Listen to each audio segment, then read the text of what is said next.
Welcome to our channel. Pallavi తన మాటలతో వాళ్ళ అత్తయ్య మైండ్లో విడాకులనే ఒక నిర్ణయం వచ్చేంత వరకు ప్రేరేపిస్తూనే ఉంటుంది.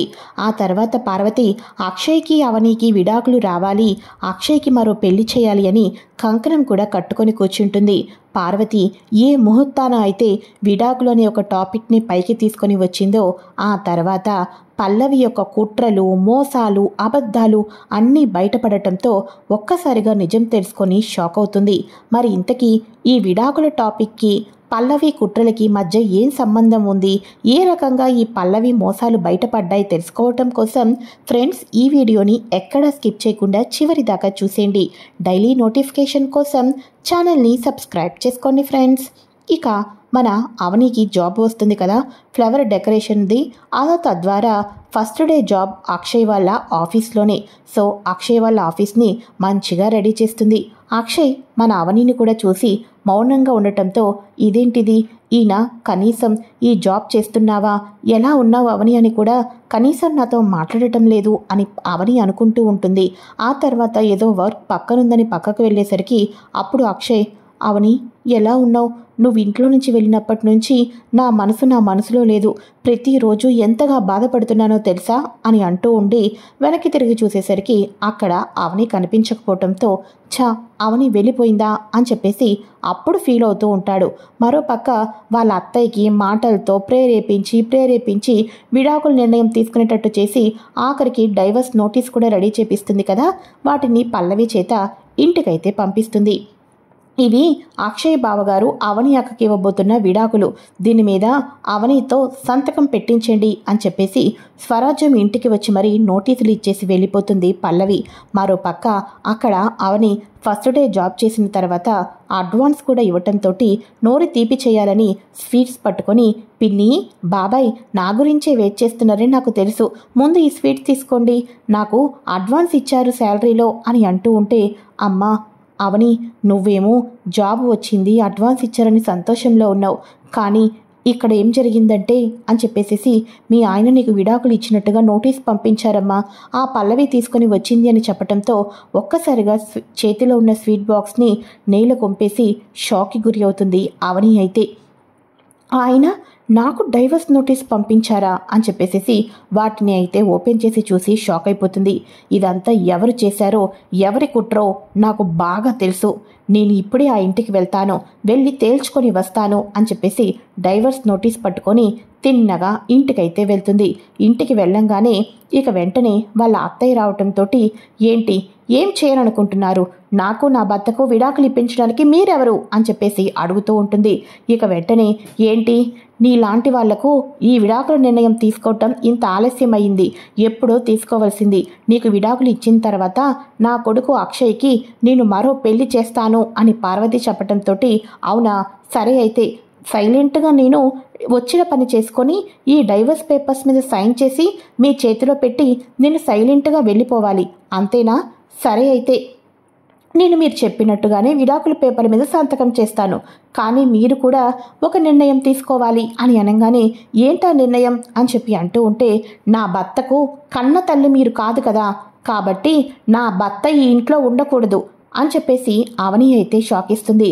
ఏం మాట్లాడుతున్నావు నువ్వు, నా కొడుకు నా ఇంట్లో ఉండకపోవటం ఏంటి అని అనగానే, అవును ఇంతకాలం 10 ఏళ్ళు నేను కలిసి కాపురం చేసి ధర్మేచ మోక్షేచ కామేచ అని నా మెడలో అగ్నిసాక్షిగా నా భర్త 3 ముళ్ళు వేస్తే ఒక్క సంతకంతో నా తాలిబొట్టు బంధాన్ని దూరం చేయాలి అని ఈ పెద్దరికంతో మీరు ఆలోచిస్తున్నారు కదా, అలాంటప్పుడు మీ కడుపులో కనలేదు, మీరు నవమాసాలు మొయ్యలేదు, అలాంటి నా భర్తని మీ కొడుకుగా ఎలా అనుకుంటారు, ఈ సమాజం మొత్తానికి నా కొడుకు కాదు అని చెప్పి నా కొడుకుకి నాకు ఎటువంటి సంబంధం లేదు అని ఆ బంధాన్ని పక్కన పెట్టేసేయండి, ఆ బంధం అనేది మీ మధ్యలో ఉండకూడదు, మీరు తల్లి కొడుకుల్లాగా అస్సలు ఉండటానికి వీలు లేదు అని చెప్పేసి అంటూ ఉంటే, చూడు అవని నువ్వు వాడికి నాకు మధ్యలో దూరం చేద్దామని కంకణం కట్టుకున్నావని నాకు అర్థమైంది, నీలాంటి వాళ్ళు 100 మంది వచ్చి మాట్లాడినప్పటికీ కూడా కన్న పేగు బంధం కన్నా పెంచిన ప్రేమే గొప్పది అంటారు. కాబట్టి నేను వాణ్ణి నా బిడ్డల కన్నా ఎక్కువగా పెంచాను. మా మనసులో ఉన్న ప్రేమను ఎవ్వరూ బయటకు తీయలేరు అని అనగానే, అవునా అత్తయ్య, మీ ప్రేమను ఎవరు తీయలేరా? అలాంటప్పుడు మీ ప్రేమను ఎవరు వెలకట్టలేనప్పుడు, ఎవరు మీ ప్రేమను తీయలేనప్పుడు నాకు నా భర్త కట్టిన తాళిబొట్టు కూడా అంతకన్నా గొప్పది. అర్థమైందా? నా భర్తకి నాకు మధ్య ఉన్న ఈ వివాహ బంధాన్ని మీలాంటి వాళ్ళు కాదు కదా, పైనుంచి ఆ భగవంతుడు వచ్చినా ఎవ్వరూ నన్ను నా భర్త నుంచి దూరం చేయలేరు, గుర్తు పెట్టుకోండి అని చెప్పేసేసి ఒక్కసారిగా మన అవని అయితే షాక్ ఇస్తుంది. అవని మాటలకు అక్కడ ఉన్న వాళ్ళందరూ షాక్ అయిపోతారు. ఇంతకాలం ఎంతగానో మర్యాద ఇచ్చే అవని నిన్న ఈరోజు నోరు చించుకొని మరి ఇంత గట్టిగా మాట్లాడుతుంది అని చెప్పేసి షాక్కి గురి అవుతుంది. అందరూ కూడా షాక్కి గురి అవుతారు. ఇక వెంటనే, ఇప్పుడు చెప్తున్నాను, ఈ పేపర్ల మీద సంతకం పెట్టడం కాదు కదా, ఎవ్వరూ నన్ను నుంచి నా భర్తకు దూరం చేయలేరు. ఇంతకాలం నా నిజస్వరూపం తెలిస్తే చాలు అనుకున్నాను. కానీ ఇంకా నేను చేయవలసింది చాలానే ఉంది అని నాకు ఇప్పుడే అర్థమైంది అని చెప్పేసేసి ఆ పేపర్లను చించి ముక్కలు చేసి ఇస్తిరి కొట్టేసేసి ఇక అక్కడి నుంచి పల్లవి అవని అయితే వెళ్ళిపోతుంది. ఒక్కసారిగా మన ఇంట్లో ఉన్న వాళ్ళందరూ అసలు దీనికి ఏం చూసుకొని ఇంత ధైర్యం అని అంటూ ఉంటే, ఇక పక్కనే ఉన్న శ్రియ మెడలో ఉన్న మంగళసూత్రం చూసుకొని అత్తయ్య గారు అని చెప్పేసి శ్రియ సైలెంట్గా లోపలికైతే వెళ్ళిపోతుంది. అత్తయ్య, చెప్పానా, అవని అక్క ఈ ఇంట్లో ఉన్నంతకాలం మంచిదానిలా నటించింది. బయటికి వెళ్ళిపోయిన తర్వాత మన కుటుంబం మీద కక్ష సాధింపు చర్యలు చేస్తుంది. మీరు విడాకుల నిర్ణయం తీసుకొని తప్పు చేశారేమో అనుకున్నాను, కానీ మీరు మంచి నిర్ణయం తీసుకున్నారు అత్తయ్య, మంచి నిర్ణయం తీసుకున్నాం. త్వరగా మనం కళ్ళు తెరిచాం కాబట్టి సరిపోయింది. ఇంకా అవని అక్కని ఈ ఇంట్లోనే పక్కన పెట్టుకొని మోసాలు కుట్రలు తెలుసుకోలేకపోతే మన ఇంకా కుటుంబ పరిస్థితి వేరేలాగా ఉండేది. ఇప్పటికైనా ఒక మంచి నిర్ణయం తీసుకున్నారు అత్తయ్య మీరు అని చెప్పేసి ఇక ఆ పల్లవి అయితే లోపలికైతే వెళ్ళిపోతుంది. అవును, పల్లవి చెప్పింది 100కి 100 నిజమే. ఈ అవని ఏదో చెయ్యాలి అనుకుంటుంది, కానీ అవనికి అంత టైం ఇవ్వను. తొందరగా విడాకులు వచ్చేటట్టుగా ఏం చేయాలి అన్నది వెళ్ళి లాయర్ గారిని కలుసుకోవాలి అని చెప్పేసి ఇక పల్లవి కూడా చెప్పుకోకుండా పార్వతి సింగిల్గా అయితే ఇక తిన్నగా లాయర్ దగ్గరికి అయితే వెళ్తుంది. లాయర్ గారు, త్వరగానే డైవర్స్ రావాలి అంటే ఏం చేయాలి అని అంటూ ఉంటే, వాళ్ళ మీద ఏదో ఒక నింద రావాలి అని అంటూ ఉంటే, ఇంట్లో ఉన్న నా ప్రాణాలు తీయాలి అనుకుంటే డైవర్స్ తొందరగా వస్తుందా నా కోడలికి అని అంటూ ఉంటే, మీ కొడుకు కూడా ఒప్పుకొని ఉంటే తప్పకుండా డైవర్స్ వచ్చేస్తాయి అని అనగానే, అలా అయితే త్వరగా డైవర్స్ వచ్చేటట్టు చేయండి అని చెప్పేసి అంటూ ఉంటే, అలాగే ఇంతకీ డైవర్స్ ఎవరికి అని అంటూ ఉంటే, ఇంకెవరికి, నా ప్రాణాలు తీయాలనుకొని ఆస్తి మొత్తం తన పేరు మీద తన భర్త మీద రాయించుకున్న నా పెద్ద కొడలు అవనికి అలానే అక్షయ్కి విడాకులు వచ్చేటట్టుగా ఎంత త్వరగా అయితే అంత త్వరగా ఏమేం పాయింట్లు పెడతారో, ఏమేం సర్టిఫికెట్లు పెడతారో, ఏమేం సాక్ష్యాలు పెడతారో నాకైతే తెలీదు. కోర్టులో సాక్ష్యం చెప్పడానికి నేను రెడీ. నా కోడలు నా ప్రాణాలు తీసింది అని. నా పక్కనున్న నా పెద్ద కొడుకు కూడా తన భార్య తన తల్లి ప్రాణాలు తీయబోయిందనడానికి నా కొడుకు కూడా సాక్ష్యమే. కాబట్టి అక్షయ్కి అవనికి విడాకులు వచ్చేటట్టుగా మీరు తొందరగా రెడీ చేయండి డాక్యుమెంట్స్ అన్నీ కూడా అని చెప్పేసి పార్వతి ఎత్తి చెప్పేస్తుంది. ఆ మాటలకు ఒక్కసారిగా షాక్ అయిపోతారు ఇక లాయర్ గారు అయితే.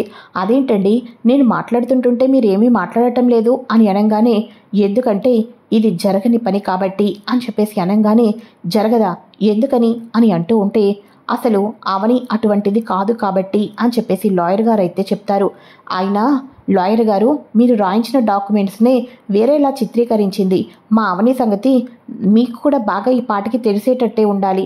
అయినా మీరెందుకు ఇలా మాట్లాడుతున్నారు అని అంటూ ఉంటే, అవని లాంటి కోడల్ని నేను ఎక్కడా చూడలేదు. కోడలుగా దూరం చేసుకుంటే మాత్రం మీరు ఒక మంచి కుటుంబాన్ని కోల్పోతారు. నేను 40 ఏళ్ల ఎక్స్పీరియన్స్లో ఒక తప్పు చేశాను. ఆ తప్పుకి ఇప్పటికే శిక్ష అనుభవిస్తున్నాను అని చెప్పేసి ఆ రోజు అవని ఇక్కడికి వచ్చి నా భర్తకు తెలివితేటలు ఉన్నాయి, జాబ్ చేసుకునే ఎక్స్పీరియన్స్ ఉంది, కాబట్టి ఏ రకంగానైనా బతికేస్తాం, కానీ ఆస్తి మొత్తం కూడా మా అత్తయ్య 4 పిల్లలకి సమానంగా పంచి డాక్యుమెంట్స్ రాయమని చెప్పింది. నేను అలాగే రాసిస్తానని మాట ఇచ్చాను. తను వెళ్ళిపోయిన ఒక 10 నిమిషాలకి మీ చిన్న కోడలు పల్లవి ఉంది కదా, తన తండ్రి చక్రధర్ ఇద్దరూ వచ్చి అవనిని మేము ఇంటి నుంచి బయట గెంటించేయడం కోసం ఈ రకంగా ప్లాన్ చేస్తున్నాం అని చెప్పేసి నేను ఎంత వద్దు అన్నప్పటికీ కూడా నన్ను బలవంతం చేశారు. చివరకు నాకు డబ్బు ఆశ చూపించారు. నా పీక మీద కత్తి కూడా పెట్టారు. ఏమీ చేయలేక పల్లవి వాళ్ళు చెప్పినట్టుగానే డాక్యుమెంట్స్ రెడీ చేసి ఇచ్చాను. ఆ రోజు పల్లవి నేను ఇచ్చిన డాక్యుమెంట్స్ని అవని ఏమో అందరికీ చూపిద్దామనుకున్న డాక్యుమెంట్స్ని మార్చేసింది.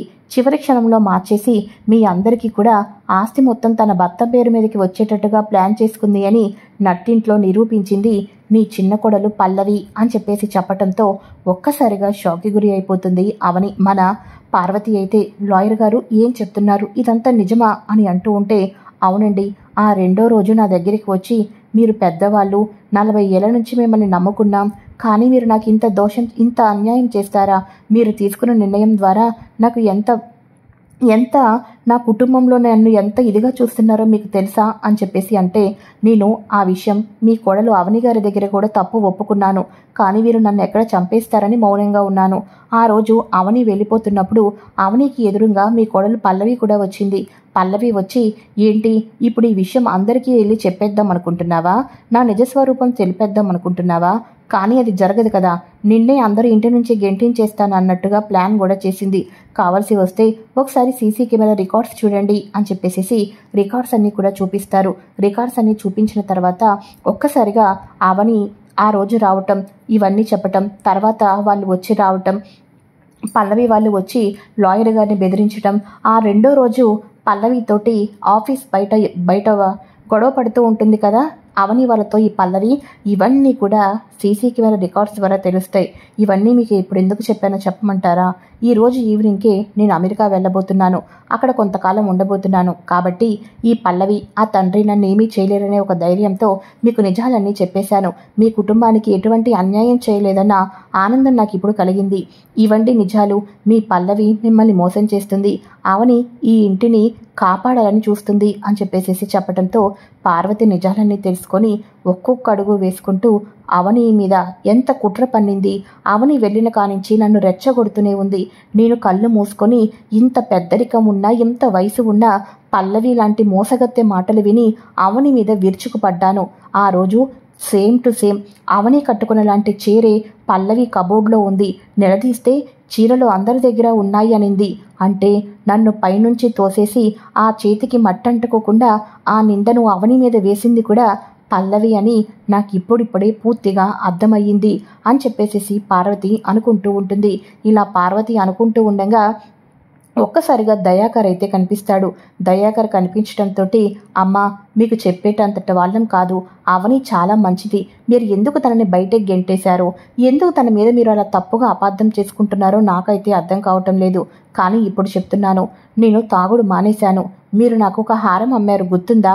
నేను మీ దగ్గర నుంచి ఒక హారాన్ని తీసుకొని వెళ్ళాను గుర్తుందా అని అనగానే, గుర్తుంది నాకు, అయితే ఏంటి ఇప్పుడు అని అంటూ ఉంటే, ఆ హారం అమ్మితే బయట ఒక 2 లక్షలు 3 లక్షలు వచ్చేవి, కానీ పల్లవి నా చేతిలో ఆ హారాన్ని చూసి, నీకు అమ్మితే 2 నుంచి 3 లక్షల మధ్యలో వస్తాయి, అదే నువ్వు నా చేతికిస్తే నీకు నేను 5 లక్షలు ఇస్తానని చేసింది.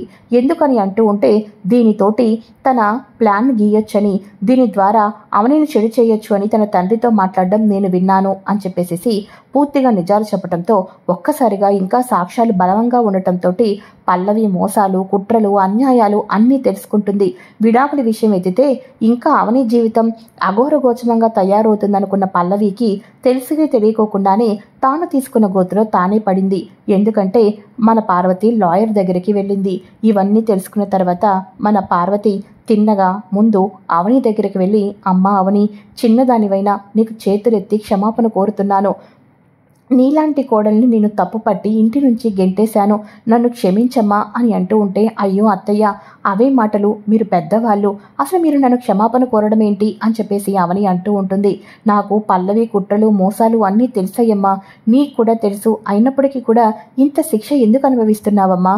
భర్తకి, కడుపున పుట్టిన కూతురికి దూరం అయిపోయి ఇంత బాధ ఎవరి కోసం అనుభవిస్తున్నావు అని అంటూ ఉంటే, నా అత్తింటి కోసం, నా మరిది కమల కోసం అని చెప్పేసి అవని చెప్పడంతో పార్వతి కళ్ళమట కన్నీళ్ళు వస్తాయి. అవునత్తయ్య, ఈ విషయం చెప్తే కమల్ ఏదైనా చేస్తాడు, కమల్ జీవితం నాశనమైపోవడం నాకు ఇష్టం లేదు.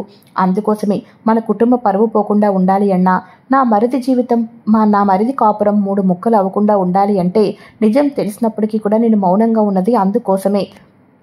పల్లవికి ఏమీ తెలియటం లేదు, పల్లవికి నచ్చ చెప్పాలి అని చెప్పేసి అంటూ ఉంటే, లేదమ్మా, నా కుటుంబాన్ని ఇంత టార్గెట్ చేయాలనుకున్న పల్లవిని ఇప్పుడే ఈ క్షణమే చంప పగలకొట్టి ఇంటి నుంచి బయట గెంటేస్తాను, రామ్మ వెళ్దాం అని అంటూ ఉంటే, అంతకాలం మీరు చేస్తే నేను ఇంతకాలం చేసింది బూడిదలో పోసిన పన్నీరు అవుతుంది అత్తయ్య. ఇక మనం పల్లవిని ఇంటి నుంచి బయటకు గెంటేస్తే మనకు ఏమొస్తుంది? ఇక మన కమల్ బాధ తప్ప, మన పరువు పోవటం తప్ప ఇంకేమైనా వస్తుందా? అందులోనూ కూడా పల్లవి మన కుటుంబం మీద ప్రేమతోనో, కమల్ మీద ప్రేమతోనో ఈ ఇంట్లోకి కోడలిగా రాలేదు తను. ఇక శ్రీకర్ తనకు దక్కలేదని, తన తండ్రి పాత కక్షలన్నీ కూడా తన మనసులో పెట్టుకొని తన తండ్రికి నెరవేర్చలేనిది తన ద్వారా నెరవేర్చుకుంటానని, తన తండ్రికి మంచి న్యూస్ చెప్పాలని చెప్పేసి మన కుటుంబం మీద కక్ష సాధింపు చర్యలు చేయటం కోసమే ఇక ఎంతో ద్వేషాన్ని కడుపులో పెట్టుకొని మన ఇంట్లో అడుగు పెట్టింది. అలాంటి పల్లవిని బయటకు గెంటేస్తే పల్లవి ఏం చేస్తుంది, ఎక్కడికి వెళ్తుంది, మన కుటుంబం మీద ఎలాంటి కుట్రలు పన్నుతుందో తెలియదు. అదే పల్లవిని మన ఇంట్లో పెట్టుకొని మెల్లమెల్లగా తనకి ప్రేమ అభిమానం చూపించి మామూలు మనిషిగా చేశామి అనుకోండి, తన తండ్రిలా కాకపోయినా పల్లవి మారుతుంది. ఒకవేళ మారకపోయినా తన తండ్రితో కలిసి ఏం కుట్రలు చేయబోతుందన్నది మనకు తెలుస్తుంది. పల్లవి సంగతి తెలిసిందే కదత్తయ్య. ఆయన్ని ఒకసారి అనవసరంగా జైలుకు పంపించి ఇరికించింది. అలాంటి కుట్రలు ఎన్నో చేస్తుంది.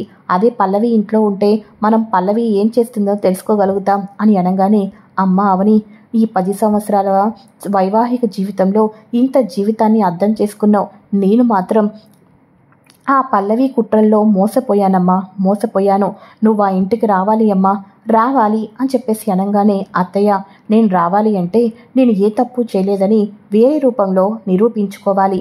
ఆ పల్లవి విషయం తెలియకోకుండా నేను ఆ ఇంట్లోకి తప్పు చేయనట్టుగా వస్తేనే పల్లవి కూడా నమ్ముతుంది అని అంటూ ఉంటే, సరే అయితే ఆరాధ్య తన తల్లిని చూడాలి అనుకుంటుంది కాబట్టి ఆరాధ్య విషయంలో అయినా నేను తగ్గానని చెప్పేసి, అంతేకాకుండా నువ్వు నా మీద చేసింది 2 చీరలు ఉన్నాయి అని పల్లవి చెప్పింది. అలాంటప్పుడు మూడో చీర కూడా ఉండకూడదా ఏంటి అని నేను లేవదీస్తాను.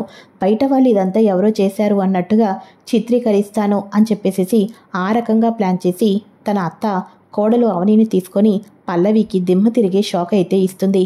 ఇది ఫ్రెండ్స్ లేటెస్ట్ ఎపిసోడ్. మరి నెక్స్ట్ ఏం జరుగుతుందో తెలుసుకోవటం కోసం ఛానల్ని సబ్స్క్రైబ్ చేసుకొని పక్కనే ఉన్న బెల్ ఐకాన్ని క్లిక్ చేసి ఆల్ ఆప్షన్